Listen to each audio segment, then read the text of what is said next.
the CBS Radio Mystery Theater presents...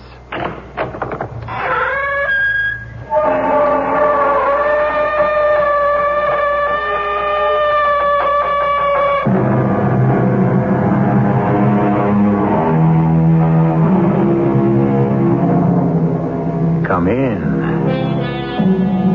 Welcome. I'm E.G. Marshall. Woman, said the German philosopher, was God's second mistake.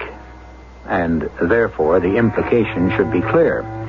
If the good Lord himself could be mistaken about women, what chance have we mere mortal men? But it was the Irish poet who said it more gracefully. My only books were woman's looks, and follies all they taught me.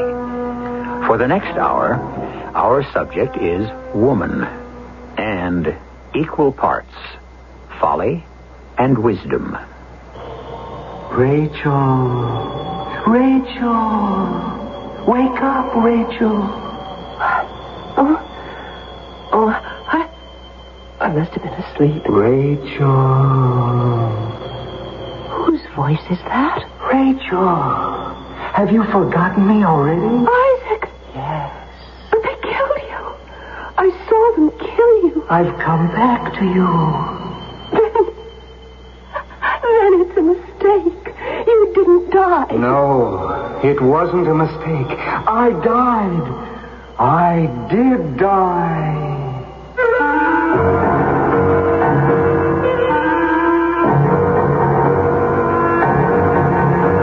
Our mystery drama, Queen of the Deadly Night, was written especially for the Mystery Theater by Sam Dan and stars Marion Seldes. It is sponsored in part by Buick Motor Division and Contact, the 12-hour cold capsule. I'll be back shortly with Act One. The standard engine is a V8. Standard tires, steel-belted radials. There are front and rear stabilizer bars, special springs and shock valving, fast ratio power steering, and a rally steering wheel. What makes all this interesting is that it belongs to a full-size, six-passenger Buick, the 1977 LeSabre Sport Coupe. You'll have to drive it to believe it.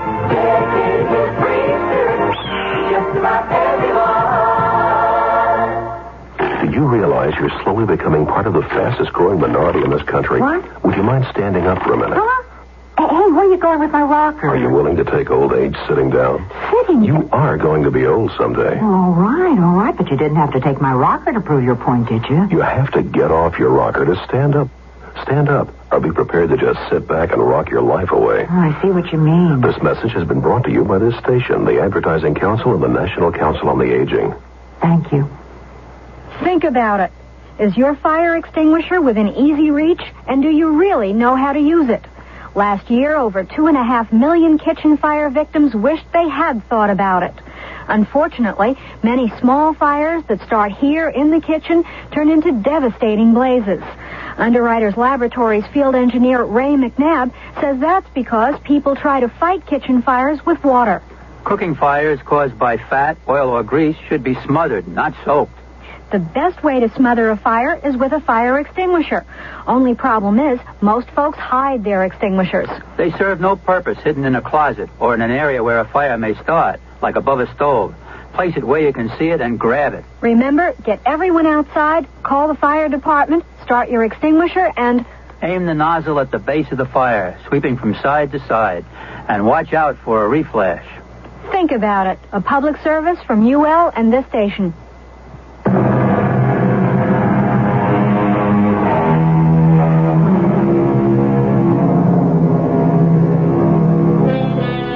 The year is 900. We are deep in the Dark Ages.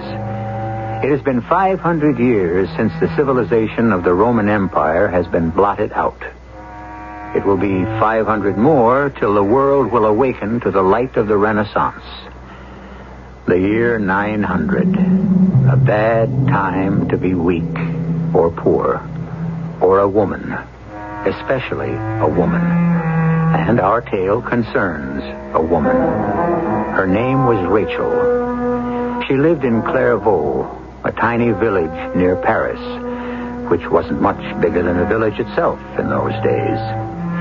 She was, of all things, a writer. She compiled stories and legends of those faraway, long-ago medieval times. And like all good writers, she made herself the central character of all of them.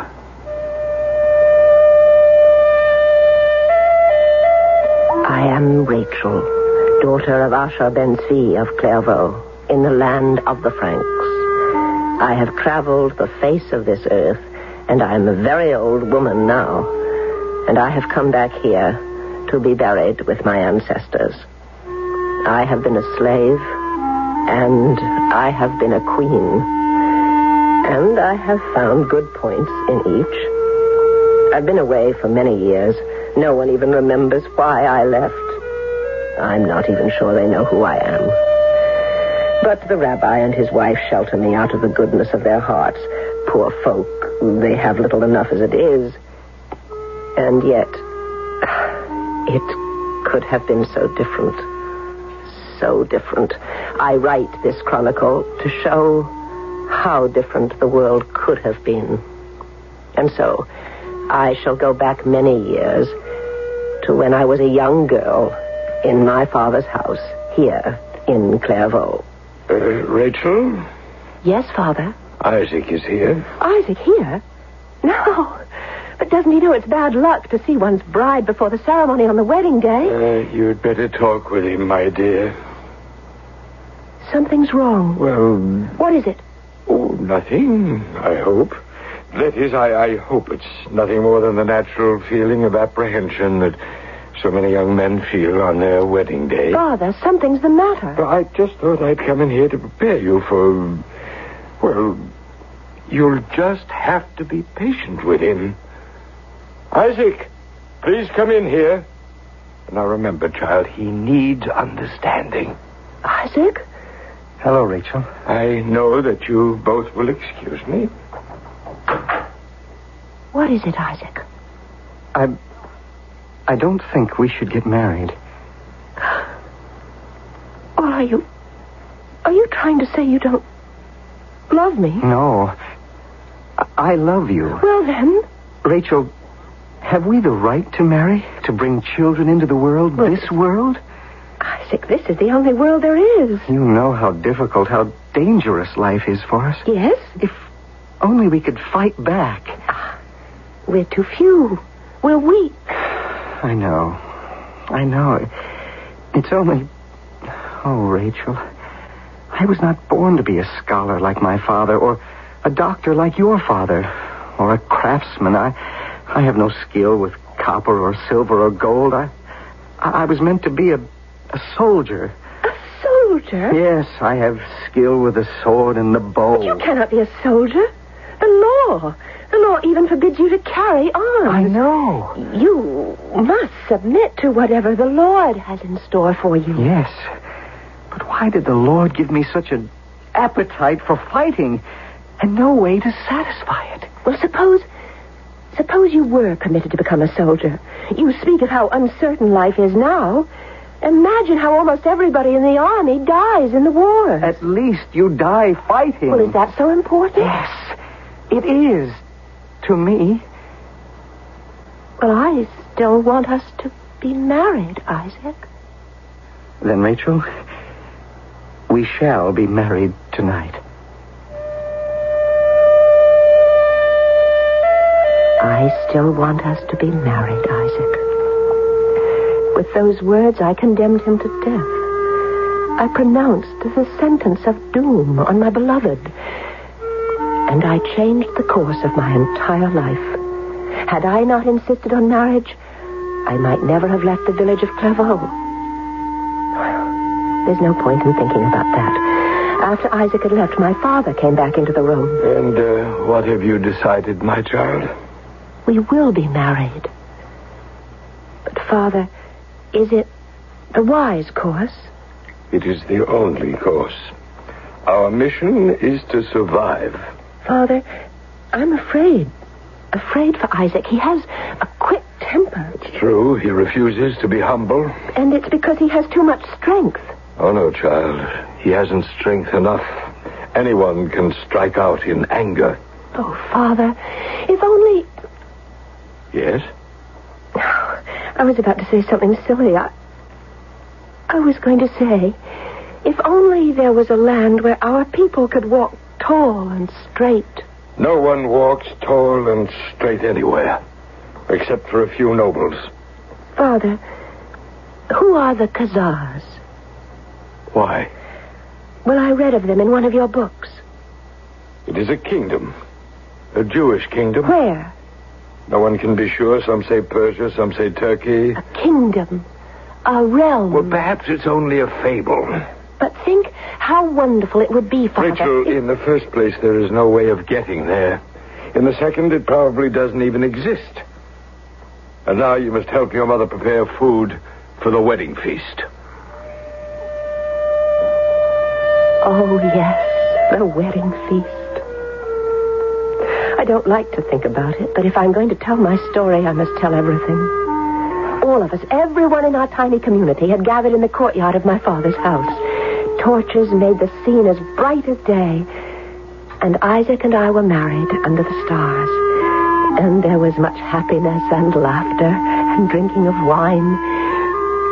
When suddenly there was the thunder of approaching hooves, and the lord of the castle, Count Ranulph himself, at the head of the troop of his horsemen, came upon the scene.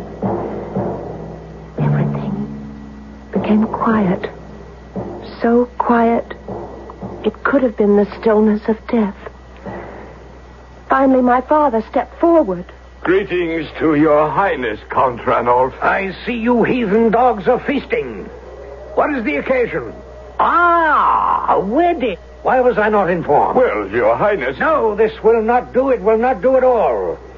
And the bride, I see the bride. A rather good-looking girl at that. Your highness, members of our community are permitted to marry if we secure the authorization of the bishop. Bother the bishop. But we have not violated any of the restrictions that are placed upon our... To think I almost missed this. A cup of wine, dog? Oh, yes, your highness. And I was wondering how I should spend the evening. I shall have a most enjoyable night. Ludwig, a horse for the bride. But your highness, where are we? Where? To the castle, of course, where you shall spend a most pleasurable wedding night with me. No. No. You mean you refuse the honor? Please, your highness, we have rights granted by the king. Swine! How dare you? Are you unaware of the droit de seigneur? I have the right to spend the wedding night with every commoner girl who marries in my domain. Ludwig, put her on a horse. No, never. Only your youth prevents my mace from splitting your skull. Would you talk to me this way if I had a sword in my hand? Coward! And if you had a sword in your hand, dog, what would you do with it? I would spill your heart's blood. Oh. I like this one. Ludwig, he belongs to me. To me and no one else. Give him your sword. Oh, Isaac, no, please, don't. Your highness, I will go with you. You shall go with me in any event. Well, now, Isaac, is that how they call you? You have your sword? Shall we fight? To the death. Oh, to the death! Before I knew what was happening, the fight was on. At first, I thought Isaac would be cut to pieces immediately. But somehow, he had learned swordplay, and he was holding his own. And then, a miracle. He was beginning to press the Count. And on Count Ranulph's face, I could see fear as Isaac was slowly but surely overcoming his defenses. I knew that this cruel and arrogant man would never let Isaac get the better of him, even if he had to call for help. To the death, Count Ranulph! To the death! Ludwig, Carolus, kill him! Kill the dog! No! And the Count's retainer fell upon Isaac. It was a terrible sight to see. I remember I fainted. I didn't know anything until I regained consciousness. I was lying on a couch in a large room. There were tapestries on the wall. And I knew I was in the castle. I see you are awake at last. Oh, please, What's to be frightened about? You'll be all right. Who are you? Hedwiga, I'm supposed to prepare you for your lordship's bedchamber. No. Nothing will probably happen. What are you saying? Well, you know the state he was in. Furious. Your young man would have killed him in hand-to-hand combat. Isaac is dead. The Count had to call for help. At that, it needed 5 of his men-at-arms to do it. Oh, Isaac, I must go to him. Go to him. He's dead, isn't he? Now I have to take you inside to my lord and master's bedchamber. No. You can't keep saying no. It isn't ladylike. Now listen. If I know Count Ranulf, he's so drunk by now he's going to be fast asleep, dead to the world. So you just go in there. No. Kill myself first. Oh, there's no need to kill yourself. Aren't you listening to what I'm saying? He's out cold. Now, tomorrow morning, before he wakes up, you walk out. And I'll see that the guards will let you through. But He won't remember that nothing happened. He won't remember a thing. Just keep your head. Now, come. Come in. You see, there he is, sprawled on his couch. Listen to him. There. Behold the great lover, dead to the world. He can sleep like this for days. You're going to have a very dull night. Where are you going? Don't leave me, please. I'll have to lock you in, but I'll open the door at dawn to let you out. Oh, don't go, please. Don't go. A shame you didn't bring anything to knit. Don't leave me alone. Don't leave me.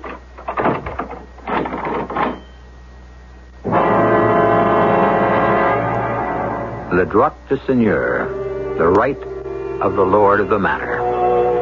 This is how it was under feudalism. And so, here is our terrified Rachel, who only a few short hours ago was a single girl, and in rapid succession has become a wife and a widow. She's locked in the room of the Count Ranulf, whose intentions are perfectly clear, provided he sobers up. I'll be back shortly. There's a bit of fat in almost every family budget. Eliminate it, and you can make ends meet a lot easier. Takes some doing, but that's what the current Family Circle magazine's Guide to Money is all about. It shows how to set up a realistic budget, how to save on utilities and insurance. You learn that comparative shopping for a bank can pay off, and that you may be shelling out more in taxes than necessary. The guide also helps you plan for the future with useful information on Social Security and retirement programs. In another economy move, Family Circle has arranged with various food manufacturers to make their recipe booklets available for free. Listed are 50 of the best, including everything from microwave to mushroom cooking. And as a special bonus, there's an iron-on transfer bound right into this January Family Circle, so you can make that fun King Kong t-shirt modeled on the cover. The issue is now at your supermarket checkout counter. This is Jack Sterling for Family Circle, the world's largest selling woman's magazine. Wonderful baby, living on love. The Sandman says maybe he'll take you above. Up where the girls fly on ribbons and bows, where babies float by, just counting their toes. While some babies float by counting their toes, this country endures a reported 1 million cases of child abuse every year, and at least 2,000 children die. At the beginning, or is it the end? It goes in and comes out and starts over again. Oh, you Volunteer groups and child abuse crisis centers can help prevent these needless, painful deaths. For more information on child abuse and how you can help, write Prevent Child Abuse, Box 2866, Chicago, Illinois, 60690. What will you do today that's more important? A public service message of this station, the Advertising Council, and the National Committee for Prevention of Child Abuse.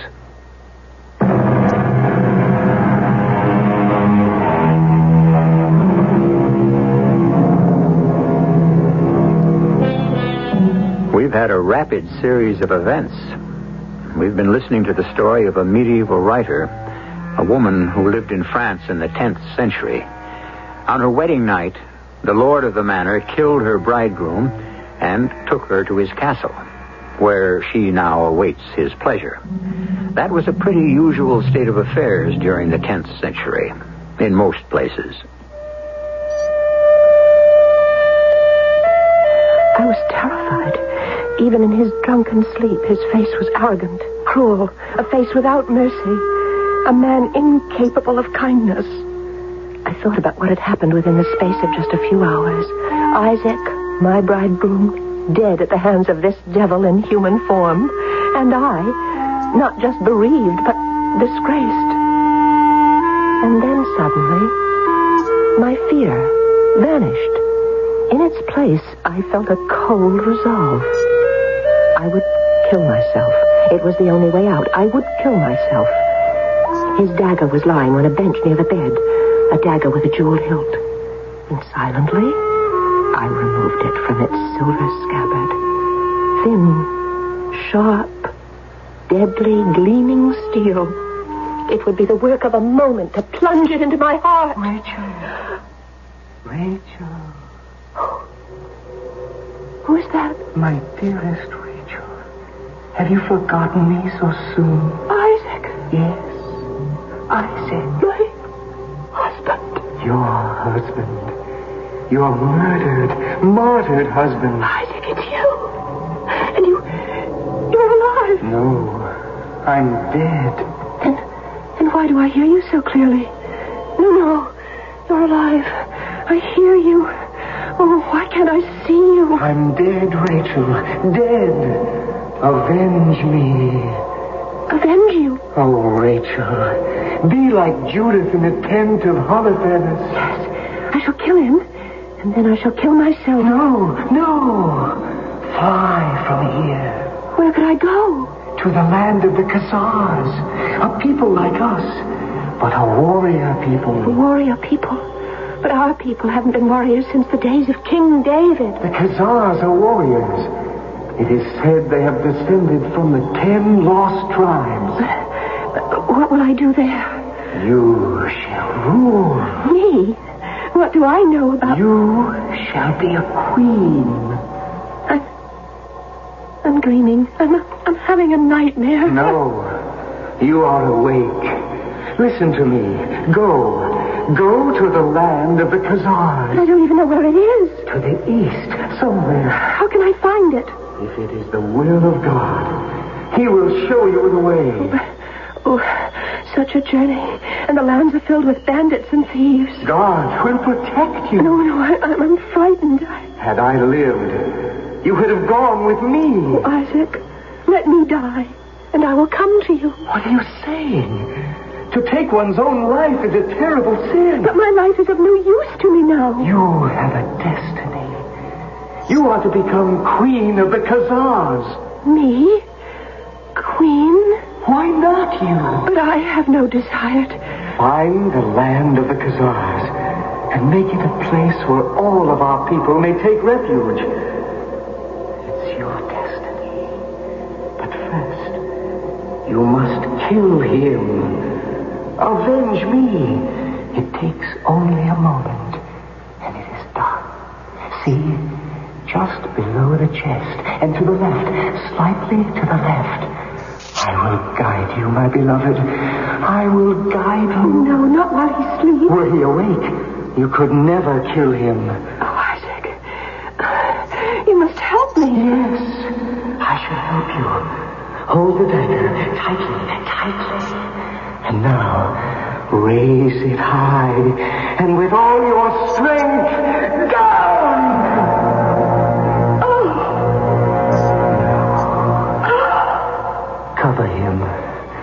Cover him with the blankets. Yes. Who would know he is dead? How quickly a man dies. How quickly I died. Goodbye, Rachel. No, stay. Stay with me. I cannot stay with you, Rachel. I'm dead. Come back, Isaac. Come back. Speak to me. Isaac. Isaac. Isaac. Isaac. Come back. girl, wake up. Isaac. Oh, there's no point bellowing after Isaac. He's dead and gone. Have you been lying on the floor all night? Is this how you slept? On this cold stone floor? Oh, it was a dream. Isaac was a dream. Oh, get up. On your feet, girl. It's time you were leaving. Like I told you, nothing would happen, didn't I? Well, didn't I? Yeah, you told me. Say, that's funny. I never heard him like this before. Like what? Oh, how quiet. He usually snores like a drunken pig, which he is. But he's lying there, still as a corpse. Maybe he's sick. No, I better not do anything. He hates to have people wake him. He might even plunge a knife into me. Come. Where are you taking me? I told you last night you can go home. Home? But I'm in disgrace. What kind of disgrace? You're not the only one. Besides, you're a woman. I killed him, Father. I killed him. Quiet. It would not be well for this to be known. I heard Isaac's voice. You must hide in my brother's house in Marseille. But I promised Isaac that I would search for the kingdom of the Khazars. There is no such place. It's only a fable. There are no such people. But, Father... You must obey me. You will go to the house of my brother Benjamin in Marseille. Marseille, a city of Greek sailors in the country of the Franks. I would go, for Marseille was on the sea, and there I could take a ship and search for the land of the Khazars. The journey to Marseille, as all journeys are, was long and difficult and perilous. But I wore the clothes of a young man, a poor young man at that. I was so small and so slight, so humble and unimportant looking that nobody noticed me. After some weeks, I arrived at the home of my uncle Benjamin. Well, my child, your fame has preceded you. Fame? You killed the mighty Count Renolf. Then it wasn't a dream. Oh, no, indeed. You must keep hidden, of course, till this all blows over. But I'll bring danger to your house, Uncle Benjamin. We have so much now. A little more won't matter. You must keep wearing that boy's costume. It's a good disguise. And it's best all round for you to be mistaken for a young man. But, Uncle Benjamin, I know how hard the times are. I don't want to be another mouth for you to feed. Oh, there's enough and to spare. I am very much in demand here. We are really quite comfortable. In what do you trade, Uncle Benjamin? Maps, charts. Maps? Of what? My girl, this is a city of sailors. They come, they go. Their ships move in and out of the harbor like flights of wandering swallows. They need maps to show them the waterways. Where is the land of the Khazars? And why would you want to know that? Because it's my destiny to go there. Your destiny? To become queen of the Khazars. And how was this destiny revealed? My dead husband appeared to me and spoke to me and said I was to become queen of the Khazars. My father, of course, dismisses it as a fable. But you are an honorable child. If you say a thing, why should any deny it?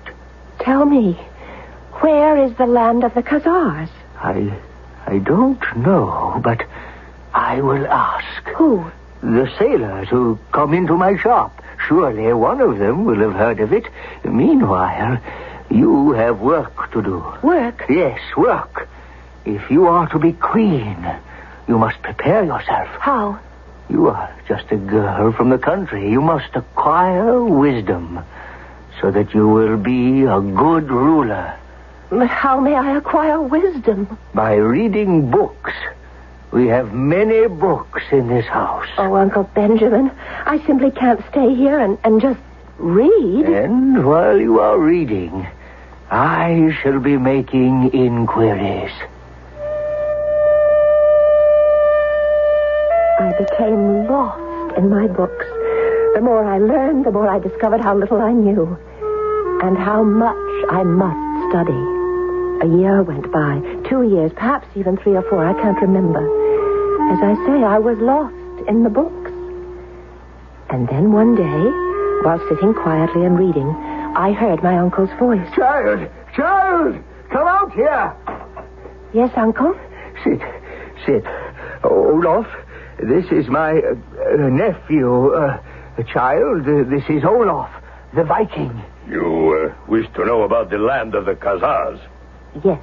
A wild and dangerous country. A fierce and warlike people. And how could I get there? If you will look at the map, there is this place that lies between the lands of the Persians and the Turks. Wild country. This, they say, is the land of the Khazars. But why should anyone want to go there? Why? I've taken a vow. Oh. Well, then I can only wish you good fortune. Benjamin, I shall leave this map for your nephew. Oh, yeah. And you may put it down on my account. A pity, young man, a great pity. Why do you say that? Oh, they're strange people, and yet they are suspicious of strangers. It would be better if you were a woman. Why? Why would it be better? As I have said, they do not welcome strangers, but they do have great respect for women. Oh? Especially for women who have wisdom. Wise women? Yes, because only women have time to acquire wisdom. The men are too busy fighting or trading. And so when a king, or any man for that matter, wants to take a wife, he does not look for beauty, as we do, but for wisdom.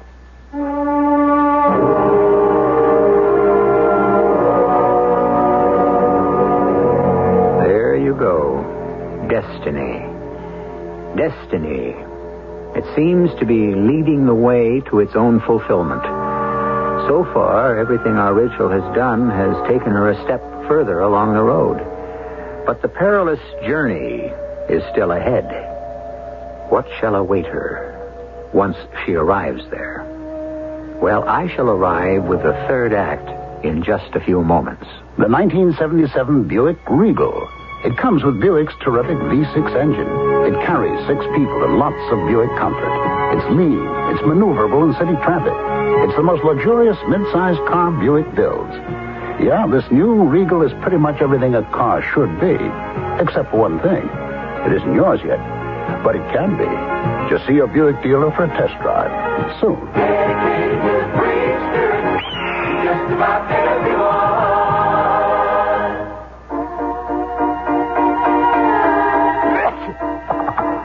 Here in my hand is a little capsule. It's Contact. It contains enough cold medicine to help relieve cold symptoms caused by every known virus. Think about that the next time you're sick. Sneezing, dripping, all clogged up. Then let us help you with real medicine, like Contact. We're #1 in the whole world. Give your cold to Contact. Real medicine for real cold. Take only as directed. It's Athletes versus MS, multiple sclerosis. This is Frank Gifford with the word on the fight against MS. Athletes from every sport are banding together to do everything they can to help stop the great crippler of young adults. MS strikes in the prime years, usually between the ages of 20 and 40. The best years in the life of an athlete, in the life of anyone. When fathers are trying to carve out a career, young mothers are trying to raise a family. Well, the sports world is fighting back against MS. People like Brooks Robinson, Tom Seaver, and Eddie Arcaro. Right, this is Eddie Arcaro. Before now, the only team I've been part of is me and my horse, which isn't bad when you're riding such greats as Citation and Whirlaway. But I've joined the Athletes versus MS team because I know what this great crippler can do to a strong, healthy body. There may not be a cure for MS as yet, but there is hope through research. So join us. Support the work of your local chapter of the National Multiple Sclerosis Society. Thanks very much.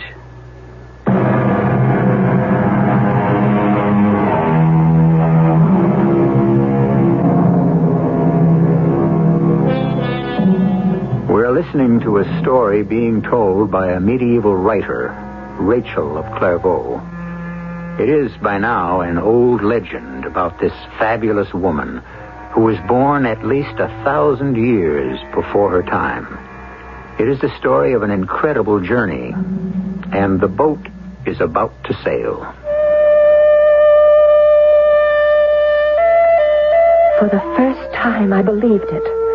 I believed I did have a destiny. I was meant to go to the land of the Khazars and to become queen, to make that land a haven for my people, my oppressed people. Olaf the Viking left the map with my uncle, and then the two of us put our heads together. How was I to get there? But the map shows us exactly where the place is, Uncle. Yes, I see. But the journey... The journey? The sea is full of pirates. You shall be captured and sold as a slave. If it is the will of the Lord I fulfill my destiny, then I shall arrive safely. I will find you a ship. And he did. The captain was an old friend, and Uncle Benjamin persuaded him to take me on as a cabin boy. For although it would be best to be a woman when I arrived at my destination, it would be better if I were a boy before I arrived there. My ship sailed. She was bound for the Greek city of Constantinople, and those waters were thick with pirates from every known nationality. But somehow, we seemed to have a charmed life. We outsailed most of the pirates who pursued us. And finally, after many weeks, we arrived at our destination. Then I took the trail overland, for I had many miles to travel. And yet, though it was the wildest of all countries, I had no fear. I knew it was the Lord's will for me to come to my destiny. One morning, I was weary, I was hungry. I passed by a field where some men were tending their sheep. I could hear their voices, and the words they spoke had a familiar sound. It was Hebrew, the Hebrew of the Old Testament. I was here. I had arrived at the land of the Khazars. And soon I was in a town, and there was a splendid house, and I knocked at the door because I needed food and shelter and a place where I could dress to become a woman again. Yes? I ask hospitality. Oh, enter, young man. Thank you. From where do you come? A far country, the land of the Franks. Oh, I've never heard of it. How does it happen you speak our language? Oh, I am one of you. My name is Bathsheba, young man. What are you called? Rachel. Rachel? But that's a woman's name. I am a woman. Where may I bathe and dress?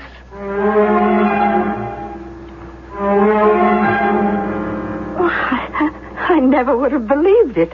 Why have you come here? Bathsheba, I look into your eyes and I see you are a good person. Oh, well, I try to be. And I need a friend. Will you be my friend? Yes.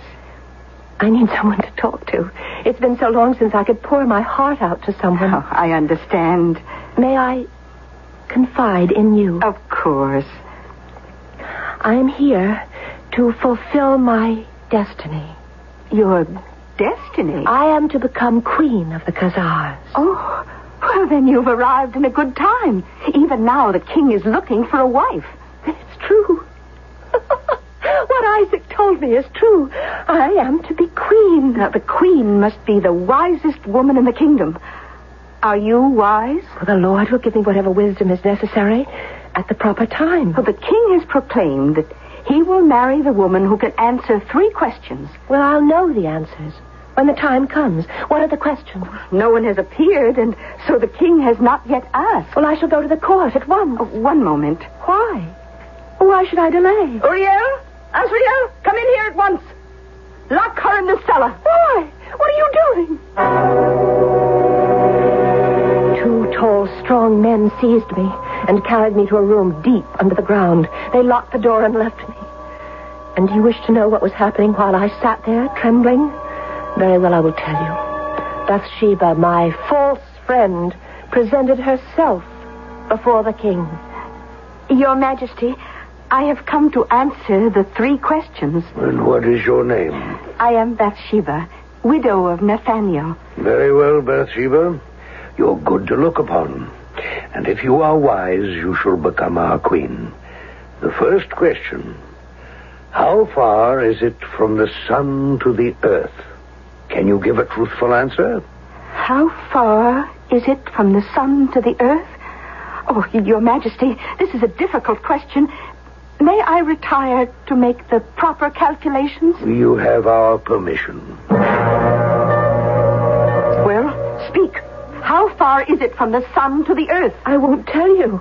Then you shall die here of hunger and thirst. Well? Just a little water. Just a few drops, please. Water, wine, cool, refreshing, all you want. Just answer the question. Give me the answer. Would you rather perish? The answer. Will you let me drink? Will you tell me the answer? Yes, yes. It is exactly as far from the sun to the earth as it is from the earth to the sun.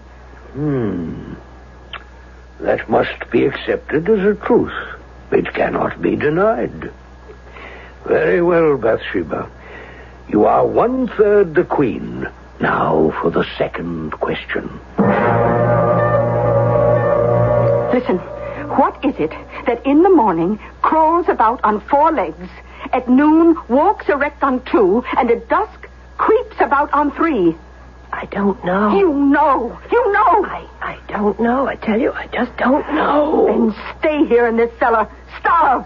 Die here in this cellar. My head was spinning. Had I come this far only to be defeated here by a false friend? Was I to lose everything? Was I to miss my destiny? I resisted telling her the answer for as long as I could. It was a simple question for one who had read books. It was actually the ancient Greek riddle of the Sphinx. But I decided to die rather than tell her. But I was just too hungry, too thirsty. One morning at the sight of food, I found myself talking and telling her. What is it then that in the morning crawls about on 4 legs, at noon walks erect on 2, and at dusk creeps about on 3? The answer, O king, is man. Man? Yes, man. In the morning, or the beginning of life, as an infant, a man crawls about on all 4s. At noon, which is the prime of life and the time of strength, he walks strongly and proudly on his own 2 feet. And at dusk, which is the twilight of life, weak, decrepit, unable to hold himself erect, he hobbles painfully with a staff. You are 2/3 my queen. And now for the final question. Are you ready, Bathsheba? Yes, Your Majesty. Can you tell me what I am thinking? What are you thinking now? What am I thinking now? Oh, well, Is the question so difficult for one of your great wisdom? Oh, yes. Yes, Your Majesty. I must retire to study the matter. You have our permission to retire. Once again, she came to me to ask me the question. And this time I said, I don't care. Kill me, starve me, do as you like. I cannot tell you the answer. We shall see. My dearest Rachel. Oh, Isaac. Is that you? Stop feeling sorry for yourself. I died fighting. Can't you fight? How can I fight? All I can do is just starve to death. No. You can fight this woman. This evil woman. How? Tell me how. Instead of weeping, why not open your heart and pray and ask for guidance? I have no more patience. Give the answer now, or I will have my servants kill you on the spot. Speak. How can I speak? How can I tell what the king is thinking? Unless, of course, I can watch his face and hear the tone in his voice as he asks the question. That's impossible. It could be done. How? Let me dress in your robes and cover my face with your veil. Then I could go to the palace and... Do you take me for a fool? Do you think I can be trapped so easily?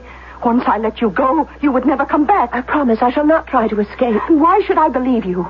Because I am a religious woman. I cannot lie. I promise.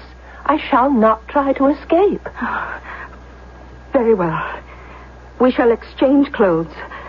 Go in my place. Bathsheba, you are ready to answer the third and last question.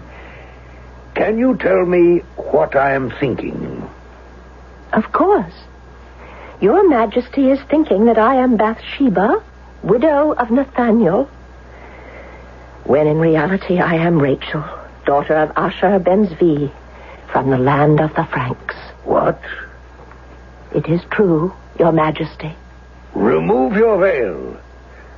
Do any in this room know the woman Bathsheba? She's not Bathsheba. Silence. And now, may I withdraw? Withdraw? Why? Because I promised Bathsheba I would return.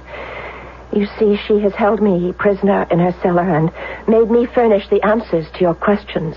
But to answer the final one, I had to come here, and I have given her my word to return. You were the one who really answered the other two questions? Yes, Your Majesty. Then you are the queen. And so I became queen of the Khazars, queen of a fierce and warlike people. I had hoped to find here a haven for all the oppressed of Europe, but it was not to be. The kingdom of the Khazars disappeared one day in flames and death, as all kingdoms do. And I, the queen, became once again a homeless wanderer on the face of the earth.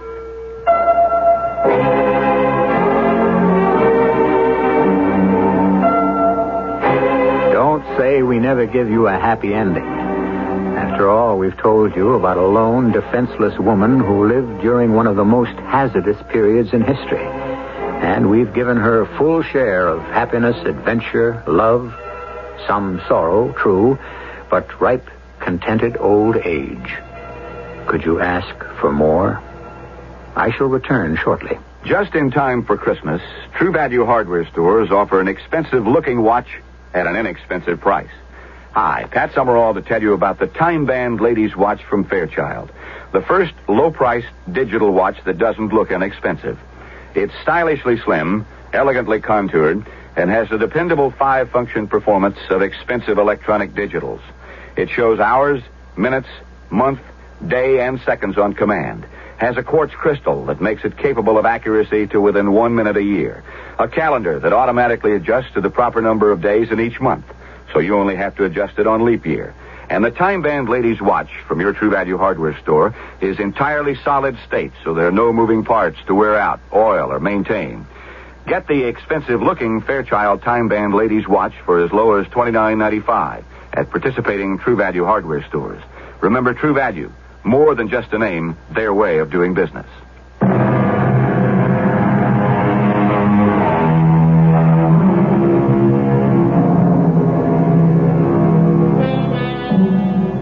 Women, for centuries confined, restricted, exploited. And now, in our time, the bonds are breaking.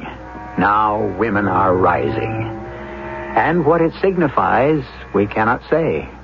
After all, those who lived through a revolution don't know it's a revolution till it's all over. What are women going to do? It's a proper question for us to raise. After all, we are the Mystery Theater. Our cast included Marion Seldes, Arnold Moss, Bryna Rayburn, Bob Caliban, and Court Benson. The entire production was under the direction of Hyman Brown. And now, a preview of our next tale. Pliny, the lady called out, "Please, don't start anything." And then the gentleman and the lady got into his car. Well, then this morning I saw the dead man's picture in the paper, so I thought... The lady and the gentleman, you don't know their names? No. I'm not even sure they live in that building. They could just be visiting. But I remember the car. Oh, it's a real nice-looking foreign sports kind of car. And the license, I noticed the license, because it's so short and simple. UL 58. UL58. Yeah. Just a minute. I want to run a license number. Get me the motor vehicle computer. Yeah. I want UL58. Yes. Ronald K. Fairchild. Radio Mystery Theater was sponsored in part by True Value Hardware Stores. This is E.G. Marshall inviting you to return to our Mystery Theater for another adventure in the macabre. Until next time, pleasant dreams.